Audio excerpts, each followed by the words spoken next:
Que bom que você chegou até aqui. Sinta-se uma pessoa abençoada. Você também pode ajudar a levar esta mensagem a outras pessoas. Compartilhe este vídeo em seus grupos de mensagens. Deixe seu comentário. E não se esqueça, deixe seu like. Gratidão. O desejado de todas as nações. A vitória. Então o diabo o transportou à cidade santa e colocou-o sobre o pináculo do templo e disse-lhe: Se tu és o Filho de Deus, lança-te daqui abaixo, porque está escrito que aos seus anjos dará ordem a teu respeito e tomar-te-ão nas mãos para que nunca tropeces em alguma pedra.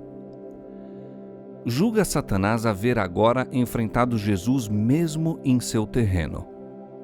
O próprio astuto inimigo apresenta palavras procedentes da boca de Deus.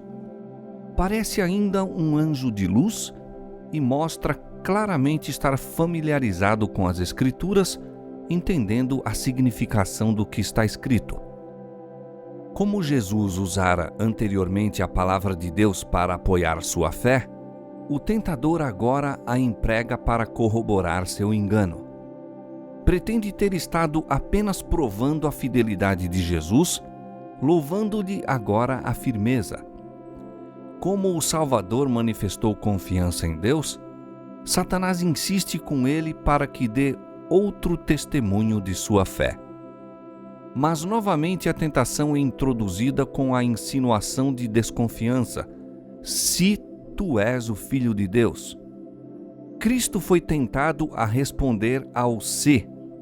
Absteve-se, porém, da mais leve aceitação da dúvida. Não poria em risco sua vida para dar a Satanás uma prova.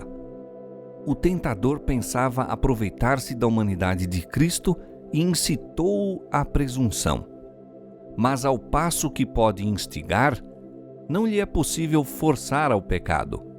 Disse a Jesus: lança-te daqui abaixo, sabendo que o não podia lançar, pois Deus se interporia para livrá-lo. Tampouco poderia o inimigo forçar Jesus a se lançar. A menos que Cristo consentisse na tentação, não poderia ser vencido.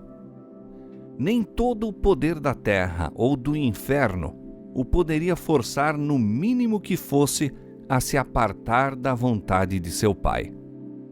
O tentador jamais nos poderá compelir a praticar o mal.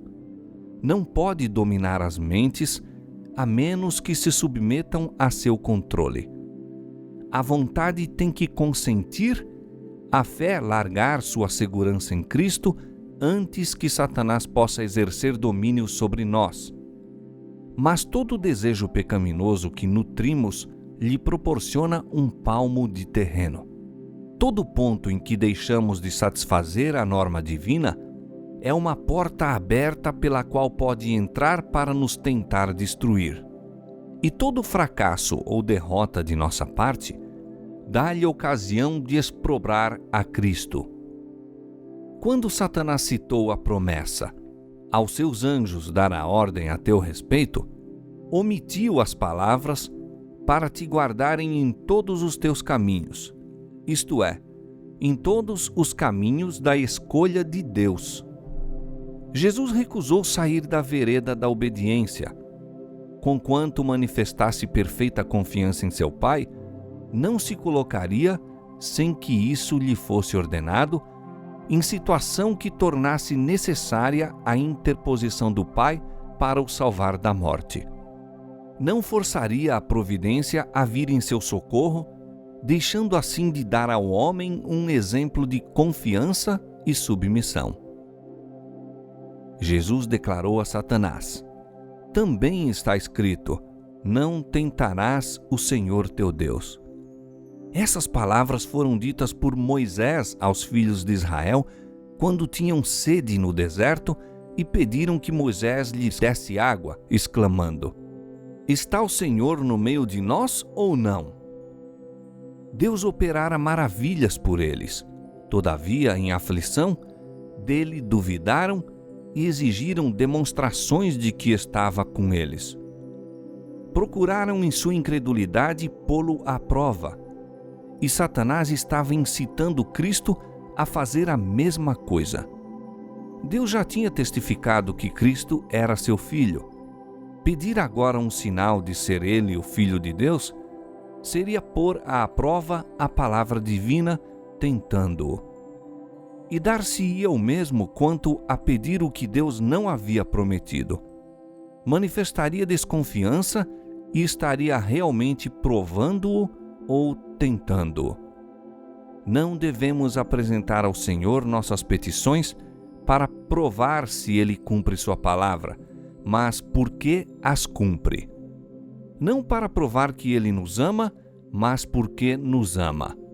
Sem fé é impossível agradar-lhe, porque é necessário que aquele que se aproxima de Deus creia que Ele existe e que é galardoador dos que o buscam.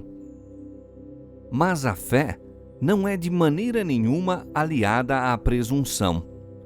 Somente o que tem verdadeira fé está garantido contra a presunção, pois presunção é a falsificação da fé operada por Satanás. A fé reclama as promessas de Deus e produz frutos da obediência. A presunção também reclama as promessas, mas serve-se delas, como fez Satanás, para desculpar a transgressão. A fé teria levado nossos primeiros pais a confiar no amor de Deus e obedecer-lhe aos mandamentos. A presunção os levou a transgredir-lhe a lei, crendo que seu grande amor os salvaria da consequência de seu pecado. Não é ter fé pretender o favor do céu, sem cumprir as condições sob as quais é concedida a misericórdia. A fé genuína baseia-se nas promessas e providências das Escrituras. Muitas vezes, quando Satanás falhou em incitar desconfiança, consegue êxito em nos levar à presunção. Se consegue pôr-nos desnecessariamente no caminho da tentação, sabe que tem a vitória. Deus há de guardar todos quantos andam no caminho da obediência. Apartar-se dela, porém, é arriscar-se no terreno de Satanás. Aí cairemos por certo. O Salvador nos ordena: vigiai e orai, para que não entreis em tentação. A meditação e a oração nos guardariam de nos precipitar, sem ser solicitados, ao encontro do perigo, e seríamos assim salvos de muitas derrotas. Entretanto, não devemos perder o ânimo quando assaltados pela tentação. Frequentemente, quando colocados em situação probante, duvidamos de que tenhamos sido guiados pelo Espírito de Deus. Foi, no entanto, a guia do Espírito que dirigiu Jesus para o deserto para ser tentado por Satanás. Quando Deus nos leva à aprovação, tem um desígnio a realizar para nosso bem. Jesus não presumiu das promessas de Deus, indo sem que lhe fosse ordenado ao encontro da tentação, nem se entregou ao acabrunhamento quando ela lhe sobreveio. Tampouco o devemos nós fazer. Fiel é Deus, que vos não deixará tentar acima do que podeis, antes, com a tentação dará também o escape, para que a possais suportar. Ele diz: oferece a Deus sacrifício de louvor e paga ao Altíssimo os teus votos, e invoca-me no dia da angústia. Eu te livrarei e tu me glorificarás. Jesus saiu vitorioso da segunda tentação, e então Satanás se manifesta em seu verdadeiro caráter. Não se apresenta, todavia, como aquele horrível monstro de pés de cabra e asas de morcego. Embora decaído, é um poderoso anjo. Declara-se o chefe da rebelião e o Deus deste mundo. Colocando Jesus sobre uma alta montanha, fez com que todos os reinos do mundo, em toda a sua glória, passassem em vista panorâmica diante dele.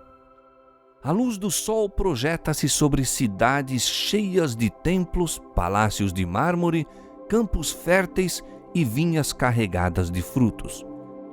Os vestígios do mal estavam ocultos.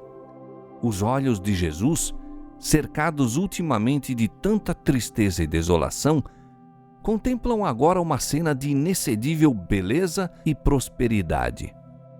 Ouve então a voz do tentador: dar-te-ei a ti todo este poder e a sua glória, porque a mim me foi entregue e dou a quem quero.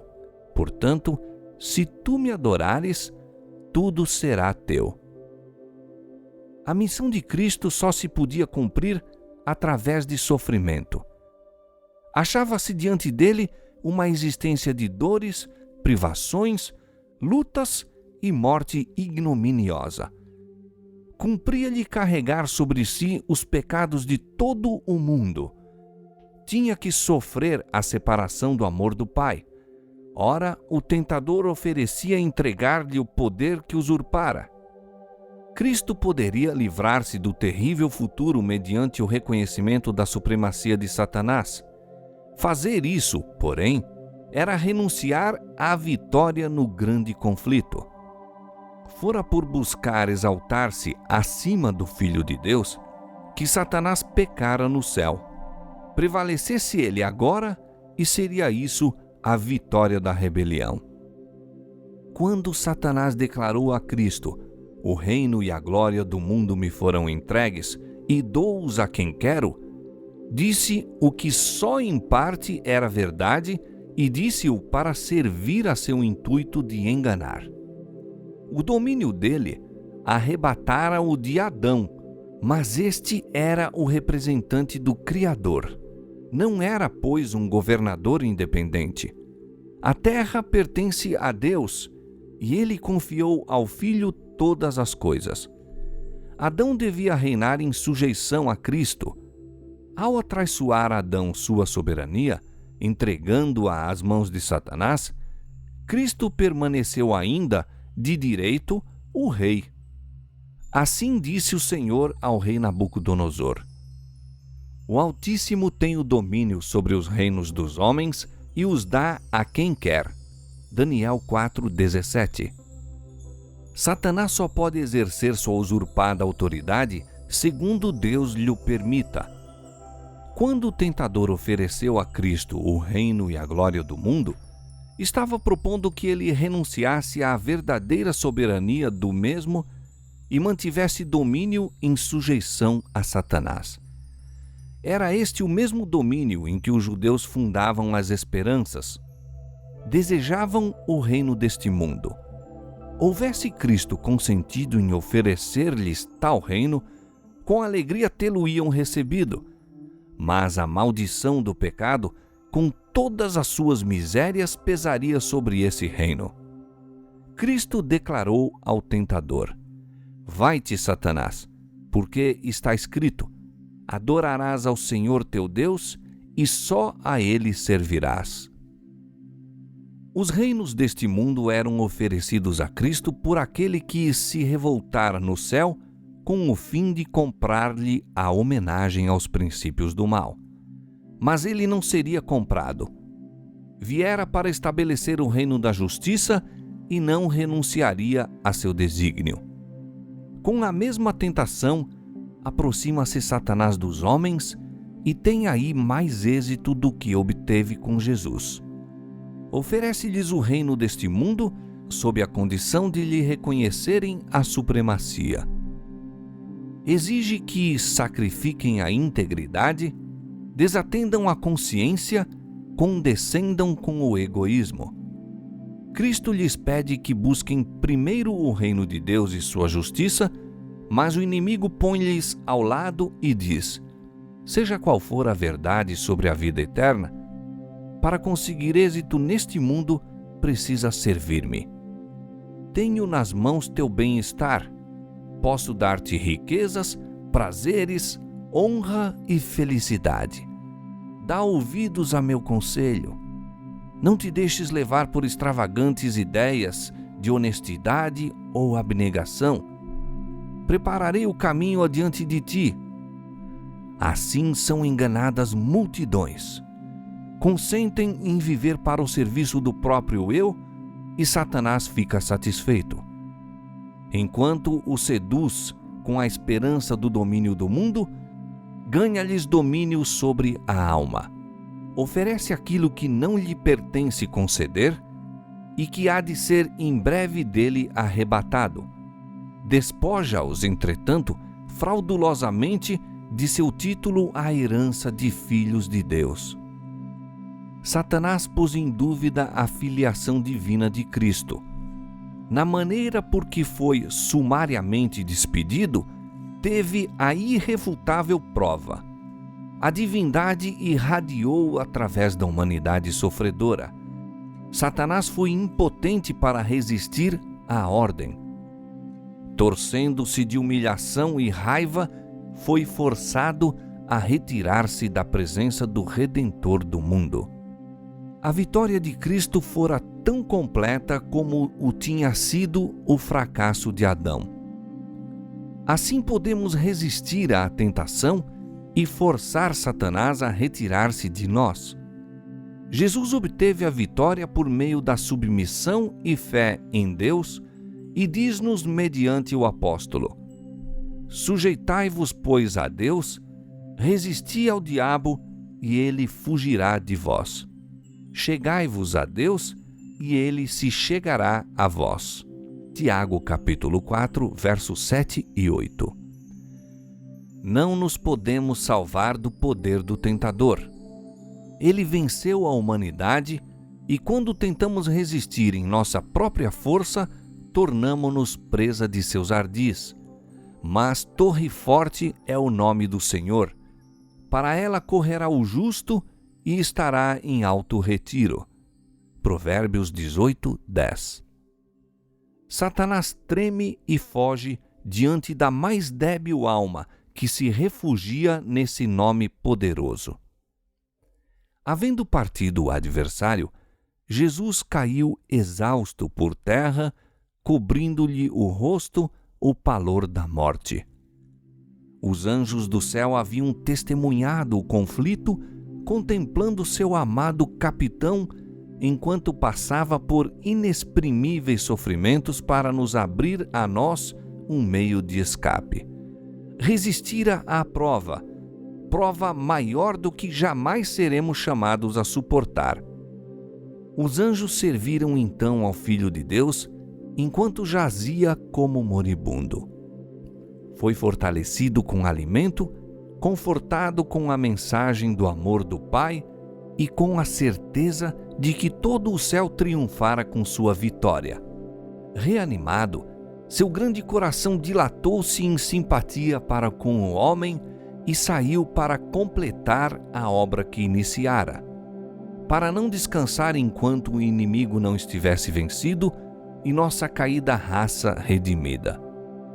Jamais poderá o preço de nossa redenção ser avaliado enquanto os remidos não estiverem com o Redentor ante o trono de Deus. Então, ao irromperem as glórias do lar eterno em nossos arrebatados sentidos, lembrar-nos-emos de que Jesus abandonou tudo isso por nós, que ele não somente se tornou um exilado das cortes celestiais, mas enfrentou por nós o risco da derrota e eterna perdição. Então, lançar-lhe-emos aos pés nossas coroas, erguendo o cântico: Digno é o Cordeiro, que foi morto, de receber o poder e riquezas e sabedoria e força e honra e glória e ações de graças. Apocalipse 5:12.